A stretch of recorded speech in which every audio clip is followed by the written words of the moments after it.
صبح ہوتے ہی روم کے مختار کل جولیس سیزر نے شہزادے بطلیموس کو بلوا بھیجا۔ بطلیموس پریشان پریشان سا کمرے میں داخل ہوا تو سب سے پہلے اس کی نظر کلوپترا پر پڑی، جو سامنے کے کوچ پر ایک اندازی دلربائی سے بیٹھی ہوئی تھی۔ بطلیموس کے پیروں تلے سے زمین نکل گئی۔ ابھی وہ کسی نشست کے قریب بھی نہ پہنچ پایا تھا کہ جولیس سیزر کی گرجدار آواز نے اسے اور دہلا دیا۔ بطلیموس، تمہارا وزیر اعظم کہتا ہے معاہدے کی خلاف ورزی کلوپترا نے کی تھی، لیکن یہ سراسر جھوٹ ہے۔ اصل خلاف ورزی تو تمہاری طرف سے ہوئی ہے۔ تمہارے باپ نے کلوپترا کے ساتھ تمہیں بھی حکومت کرنے کی سفارش کی تھی۔ حالانکہ مصری قانون کے مطابق تخت و تاج کی وارث صرف بڑی لڑکی ہوتی ہے۔ تمہارے لیے بہتر یہی ہے کہ تم اپنی بہن سے فوراً صلح کر لو۔ شہزادے بطلیموس کے پیر کانپنے لگے اور وہ بچوں کی طرح چیختا چلاتا کمرے سے نکل کر راہداری میں آ گیا۔ دیکھو دیکھو، مجھے فریب دیا گیا، مجھے تباہ کر دیا۔ اور اس کے ساتھ ہی شہزادے نے جو تاج شاہی پہنا ہوا تھا سر سے اتار کر زمین پر پٹخ دیا اور محل کے ملازمین کے سامنے دعائیاں دینے لگا۔ اس نے ایسا شور و غوغا کیا کہ پورا محل اس کے گرد اکٹھا ہو گیا۔ محل کے صدر دروازے کے باہر بھی لوگ جمع ہونا شروع ہو گئے، یہاں تک کہ کسی نے مصری فوج کے سپہ سالار اکیلاس کو یہ خبر پہنچائی کہ شاہ بطلیموس کو رومی جنرل جولیس سیزر نے مارا پیٹا ہے اور وہ محل کی راہداریوں میں روتا پھر رہا ہے۔ مصری فوج نے شاہی محل کو دور دور سے گھیر رکھا تھا، مگر اکیلاس محل پر قبضہ کرتے گھبرا رہا تھا۔ چالاک وزیر اعظم نے اکیلاس کے پاس پیغام بھیجا تھا کہ محل میں رومی فوج 4000 سے زیادہ نہیں، اس لیے وہ محل پر حملہ کر کے قابض ہو جائے، لیکن اکیلاس کو وزیر اعظم پوتینس کی بات کا کوئی اعتبار نہ تھا۔ اس وقت اکیلاس نے اس ہنگامے سے فائدہ اٹھایا اور بڑی تیزی سے فوجیں آگے بڑھا کے شاہی محل کے بالکل سامنے آ گیا۔ خشکی کے علاوہ اس نے مصر کے بحری بیڑے کو بھی محل کے قریب پہنچنے کا حکم دیا۔ جولیس سیزر کی زندگی میں اس قسم کے بہت سے واقعات پیش آ چکے تھے، اس لیے وہ بالکل ہراساں نہ ہوا اور ایک شان بے نیازی سے اٹھ کے کھڑا ہوا، پھر ٹہلتا ہوا اس مقام پر پہنچا جہاں سے مصر کے بادشاہ اپنی رعیت کو مخاطب کرتے انہیں اپنا دیدار کراتے تھے۔ سکندریہ پوری آبادی سمٹ کر محل کی دیواروں تک آ گئی تھی اور وہ امید و بیم کے عالم میں رومی جرنیل کو دیکھ رہے تھے۔ جولیس سیزر نے عوام کو خاموش رہنے کا اشارہ کیا۔ مجمع فوراً پرسکون ہو گیا۔ جولیس سیزر نے پورے شاہانہ وقار کے ساتھ انہیں مخاطب کیا۔ اے مصر کے غیور باشندوں، ہمیں آپ کے جذبات کا علم ہے۔ ہم مصر کے معاملات میں قطعی دخل دینا نہیں چاہتے اور کوئی قدم ایسا نہیں اٹھایا جائے جو آپ کے مفاد کے خلاف ہو یا جس سے آپ کی دل آزاری ہو۔ ہمارا آپ کے ملک میں چند روزہ قیام ہے، وہ بھی محض مسلسل جنگوں کی تکن اور کسل مندی دور کرنے کے لیے۔ قابل احترام فرعونوں کی اس سرزمین سے ہمیں دلچسپی ضرور ہے، مگر صرف اس حد تک کہ ملک ہمیشہ پھولتا پلتا اور ترقی کرتا رہے۔ آپ بالکل اطمینان رکھیے، جو کچھ بھی ہوگا آپ ہی کے مفاد کے لیے ہوگا۔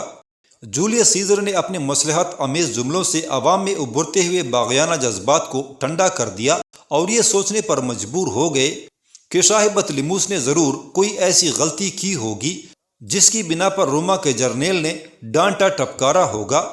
پس مجمع پھٹ گیا اور لوگ اپنے اپنے گھروں کو چلے گئے۔ دوسرا قدم جولیس سیزر نے یہ اٹھایا کہ اس نے شہزادہ بطلیموس اور ملکہ کلوپترا کو حکم دیا کہ وہ اپنے مشیروں اور ہمدردوں کو طلب کریں تاکہ اس مشترکہ اجلاس میں مصر کی وراثت اور بادشاہت کا مسئلہ حل کیا جائے۔ عوام تک یہ بات پہنچی تو وہ جولیس سیزر کی طرف سے اور زیادہ مطمئن ہو گئے۔ دوسرے دن شاہی محل میں جولیس سیزر کی صدارت میں مجلس مشاورت منعقد ہوئی۔ شہزادے نے شہر کے 8 آدمیوں کی فہرست دی تھی اور ملکہ کلوپترا نے اپنی مدد کے لیے صرف 2 آدمی بلوائے تھے۔ مصر کے شاہی خزانے سے بطلیموس کے والد کی وصیت کی نقل بھی منگوا لی گئی تھی۔ جولیس سیزر نے حاضرین کے سامنے وصیت نامہ پڑھا، جس میں واضح الفاظ میں درج تھا کہ دونوں بہن بھائی مل کر مصر پر حکومت کریں گے۔ وصیت نامہ پڑھنے کے بعد جولیس سیزر نے بڑے رعب سے کہا، آپ لوگ جانتے ہیں کہ ہمارے صدیوں پرانے معاہدے کے مطابق سلطنت جمہوریہ روما کو سلطنت مصر کا سرپرست تسلیم کیا گیا ہے اور مصر کے تمام جھگڑوں کو طے کرنے کی ذمہ داری سلطنت جمہوریہ روما کو سونپی گئی ہے۔ اس وقت میں بھی جنرل جولیس سیزر سلطنت جمہوریہ روما کا مختار مطلق اور صحیح حکمران آپ لوگوں کے سامنے موجود ہوں، اور میرا یہ فرض بنتا ہے کہ میں اس اہم معاملے کا فیصلہ کروں۔ میں اپنا یہ حق بغیر آپ لوگوں کی گفتگو سے استعمال کر سکتا ہوں، اور دو میں سے کسی ایک کو مصر کے جائز حکمرانے کا حکم دے سکتا ہوں، لیکن جولیس سیزر نے رک کے سانس لیا، پھر کہنا شروع کیا، لیکن میں نے مجلس سے مشاورت طلب کی تاکہ میرے یہاں سے رخصت ہونے کے بعد کسی کو یہ اعتراض نہ ہو کہ میں نے ان سے کوئی مشورہ نہیں کیا۔ اب میں بحیثیت مختار کل اور سلطنت جمہوریہ روما کے مطلق حکمران کی حیثیت سے شہزادے بطلیموس اور ملکہ کلوپترا کو حکم دیتا ہوں کہ وہ فوراً صلح کر کے ملک کو جنگ کے عذاب سے بچائیں، ورنہ پھر میں خود کوئی فیصلہ کروں گا اور اس کی پابندی دونوں پر لازمی ہوگی۔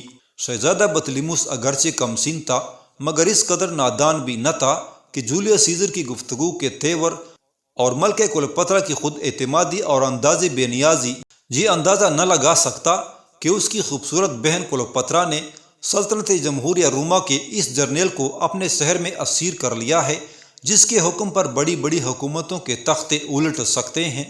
شہزادہ تو خاموش رہا، مگر ملکہ کلوپترا چہک کے بولی، میں خود بھی مصر میں خانہ جنگی کی خواہش مند نہیں۔ جہاں تک چھوٹے بھائی کو سلطنت کے کاروبار میں شریک کرنے کا سوال ہے تو اس کے لیے میں بڑی فراخ دلی سے شہزادے کو یہ پیشکش کرتی ہوں کہ سلطنت مصر کے بڑے عہدیدار مثلاً وزیر اعظم اور دوسرے وزیر و مشیر میں مقرر کروں گی، باقی تمام اختیارات شہزادے کو حاصل ہوں گے۔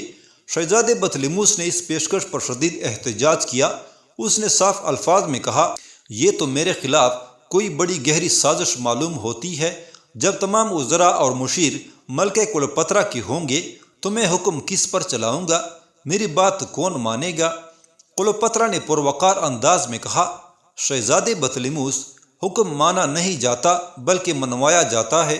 اپنے اندر اتنی اہلیت پیدا کرو کہ تمہارے حکم کی تعمیل میں کسی کو عذر اور تکلف نہ ہو۔ شہزادے بطلیموس نے بہت چیخ پکار کی، مگر اس کی ایک نہ چلی۔ خود شہزادے کے ایک مشیر نے شہزادے کو سمجھایا، شہزادے بہادر، آپ کو یہ معلوم ہے کہ حکومت کا حق صرف بڑی بہن کو ہوتا ہے۔ اب اگر وصیت کی روح سے آپ کو بھی شرکت کا موقع دیا گیا ہے تو آپ اصل وارث کے برابر حق نہیں مانگ سکتے۔ جو مل رہا ہے اسے غنیمت جانیے اور جنرل بہادر کے سامنے اپنی رضامندی ظاہر کر کے اس جھگڑے کو ہمیشہ کے لیے ختم کر دیجیے۔ شہزادے کو یہ شرط مجبوراً ماننا پڑی۔ اس طرح وہ بڑی بہن کا ہمیشہ کے لیے دست نگر ہو گیا۔ وہ کھلی آنکھوں سے کلوپترا کو جولیس سیزر کے پہلو میں براجمان دیکھتا اور ایک آہ بھر کر کلیجہ پکڑ لیتا۔ ادھر کلوپترا اور جولیس سیزر کے تعلقات میں پختگی پیدا ہوتی جا رہی تھی۔ ان دونوں کے درمیان محبت کا آغاز مفاد اور سیاست کی بنا پر ہوا۔ جولیس سیزر اس ماہرو کی طرف اس کی جوانی کی خوشہ چینی اور اپنے شکست و ریخ سے دوچار ذہن کو وقتی سکون دینے کے لیے بڑھا تھا، تو دوسری جانب کلوپترا کو اپنے مستقبل سیزر کی آغوش کے سائے میں نظر آیا اور وہ اس ٹنڈی چاؤں کی طرف آ گئی۔ لیکن مفاد پرستی اور سیاست کے یہ تمام جذبات اور خیالات آہستہ آہستہ ان کی محبت کے سیلاب میں بہتے چلے گئے۔ کلوپترا گلاب کی وہ ناشگفتہ کلی تھی جسے دست صبا نے اب تک ہاتھ نہ لگایا تھا۔ بس جب سیزر نے اپنی ڈلتی جوانی کو آواز دے کر کلوپترا کی طرف قدم بڑھائے تو اس نے کھلے دل سے سیزر کی پذیرائی کی اور ان کی محبت جلد ہی عشق میں تبدیل ہوتی چلی گئی۔ وقت کے دھارے جیسے رک کے رہ گئے تھے۔ سیزر گزشتہ 4 ماہ سے اسکندریہ کے شاہی محل میں داد عیشت اس انداز سے دے رہا تھا کہ اسے صبح و شام کا کوئی ہوش نہ تھا۔ شہزادہ بطلیموس نے ہمیشہ کے لیے ہتھیار ڈال دیے تھے۔ مصر کے حالات بالکل پرسکون تھے۔ روم میں جولیس سیزر کا نائب انتونی نے حالات پر قابو پا لیا تھا اور وہ سیزر کو روم بلانے کے لیے کئی پیغامات بھیج چکا تھا۔ مصر بظاہر پرسکون تھا۔ سیزر کے پنجے مصر پر جمتے چلے جا رہے تھے۔ دوسرے لفظوں میں ملکہ کلوپترا کی مصر پر بادشاہت مضبوط سے مضبوط تر ہوتی جا رہی تھی، لیکن مصر کا یہ سکون سمندر میں طوفان آنے سے پہلے والا سکون تھا۔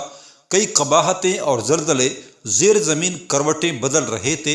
مصر کے سپہ سالار ایکیلاس نے اگرچہ ملکہ کلوپترا کو مصر کا تاجدار تسلیم کر لیا تھا، لیکن وہ بدستور اپنے عہدے پر قائم تھا۔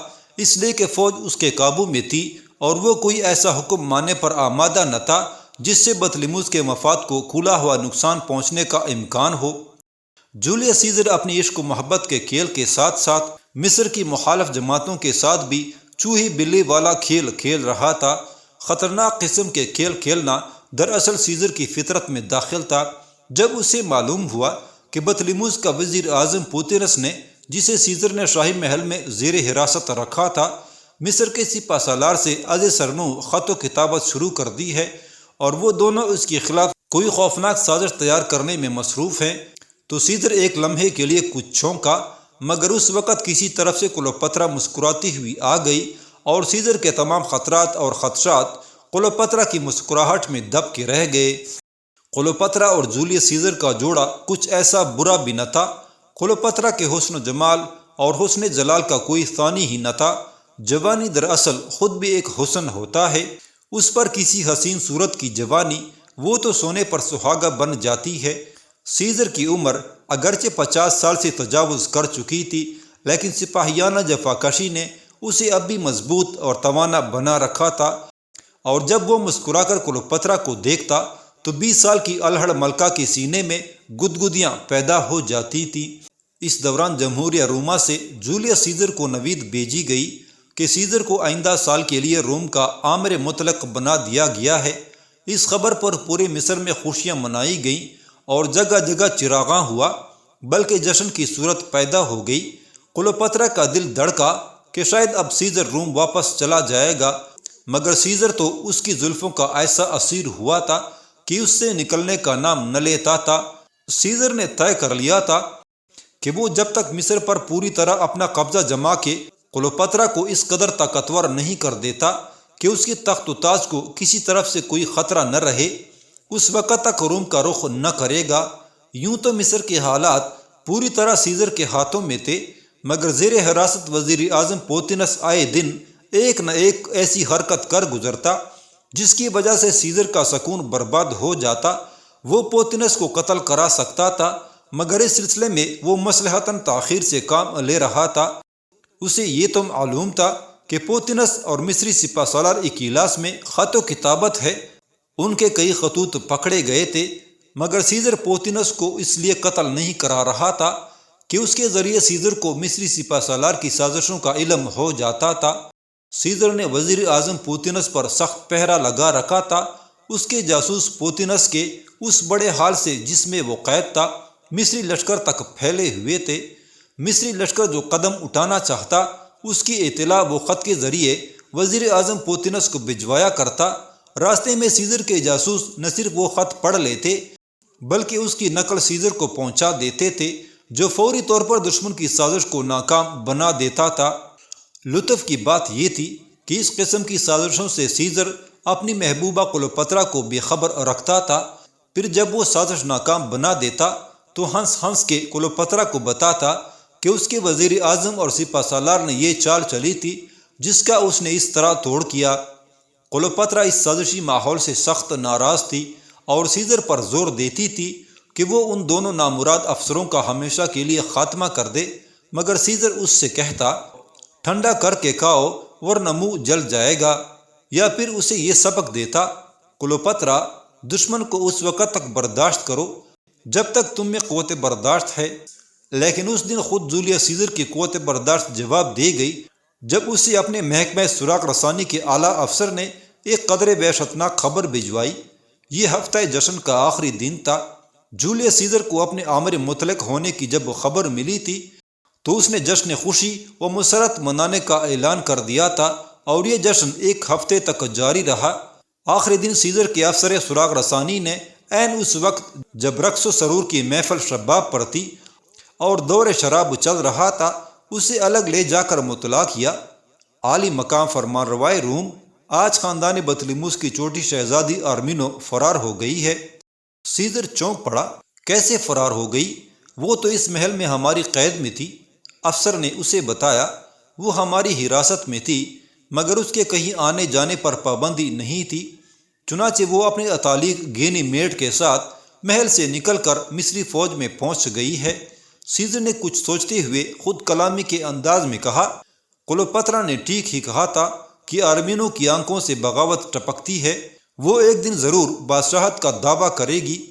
سیزر کی خود کلامی کی یہ آواز افسر کے کانوں تک پہنچی تو اس نے کہا، ملکہ کلوپترا کا اندازہ صحیح ہے عالیجا، شہزادی آرمینو کا کچھ ایسا ہی ارادہ ہے۔ سیزر کا دماغ چند لمحوں کے لیے الجھا رہا، پھر اس نے کہا، میرا خیال ہے کہ یہ سازش اس خواجہ سرا وزیر اعظم پوتینس کی تیار کی ہوئی ہوگی، ایسی باتوں میں اس کا دماغ خوب چلتا ہے۔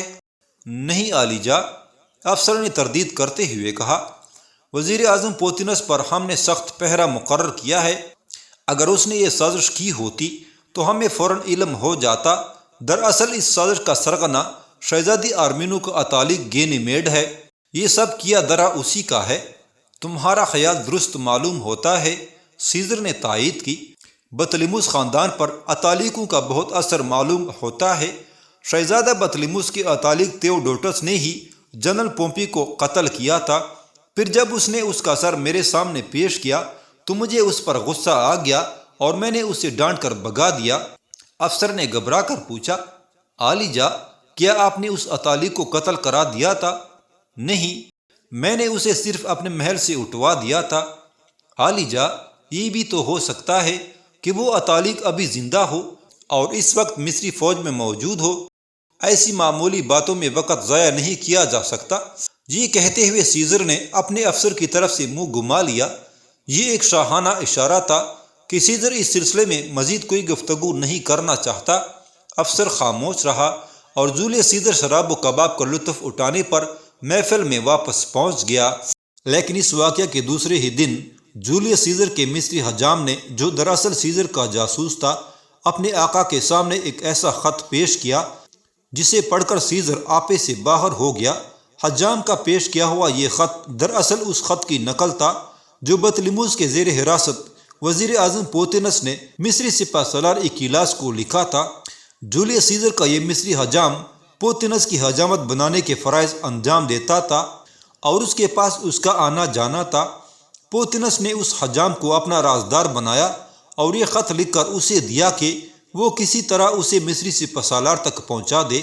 جاسوس حجام نے فوراً اس خط کی ایک نقل نکلوائی، پھر دوسرے دن اصل خط پوتینس کو یہ کہہ کر واپس کر دیا کہ جولیس سیزر نے اس کے محل سے باہر جانے پر پابندی لگا دی ہے، اس لیے وہ خط پہنچانے سے معذور ہے۔ جولیس سیزر کو خط کی نقل مل گئی، لیکن چالاک وزیر اعظم نے حجام سے خط واپس لے کر کسی اور کے ذریعے اسے سپہ سالار تک پہنچا دیا اور حجام کو یہ خوشخبری سنائی کہ خط مصری سپہ سالار تک پہنچ گیا ہے اور اب اس پر عمل شروع ہونے والا ہے۔ اس کی اطلاع جولیس سیزر کو بھی ہو گئی تھی۔ اس نے کلوپترا کو بلوایا۔ کلوپترا آئی، مگر اس طرح جیسے قیامت آتی ہے۔ اسے بناؤ سنگار اور آرائش و جمال کا پہلے بھی خاص خیال رہتا تھا، مگر اب سیزر کی ہم نشینی نے اس کا احساس اور زیادہ شدت سے پیدا کر دیا تھا۔ گلاب کی کلی اب ایک بھرپور گلاب کا روپ دھار چکی تھی۔ کلوپترا اگر پہلے ماہتاب تھی تو اب آفتاب کی طرح تاباں اور درخشاں۔ پہلے وہ دریا کی سبک خرام لہر تھی اور اب سیلاب کا طوفانی تموج بن گئی تھی۔